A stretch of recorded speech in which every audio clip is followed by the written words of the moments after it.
ಸಿದ್ಧಗಂಗಾ ಬಗ್ಗೆ ನಿಮಗೆಲ್ಲ ಗೊತ್ತೇ ಇದೆ.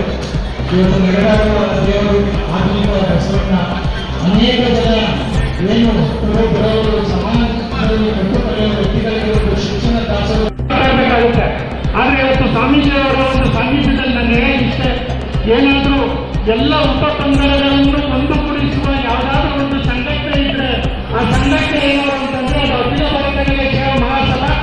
ಅದನ್ನ ಏನು ಜಿಲ್ಲಾ ಘಟಕಗಳು ಏನು ಅಧ್ಯಕ್ಷರಾಗಿದ್ದೀರಾ ಅವ್ರು ಮನಗಂಡು ಕಳೆದ ಹಲವು ದಿನಗಳಿಂದ ಸ್ವೀಕರಣೆ ಕಾನೂನ ಎಲ್ಲ ಈ ಪೂಜ್ಯವರು ವಹಿಸ್ತಾ ಇದ್ದಾರೆ. ಮುಂದೆ ಒಂದು ಗುರಿಯನ್ನು ಇಟ್ಕೊಂಡು ನಾವು ಸಾಮಾಜಿಕ ಚಟುವಟಿಕೆಗಳಲ್ಲಿ ಧಾರ್ಮಿಕ ಕೆಲಸಗಳಲ್ಲಿ ಯುವಕರು ಮುಂದೆ ಬಂದಾಗ ನೀವು ಸಹಕಾರವನ್ನು ನೀಡಬೇಕು.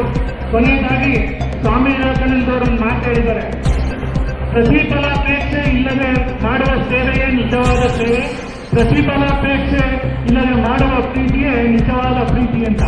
ಆ ಥರದ ಒಂದು ಸಂಘಟನೆ ಅಖಿಲ ಭಾರತ ಸೇವಾ ಮಹಾಸಭಾ. ಈ ಏನು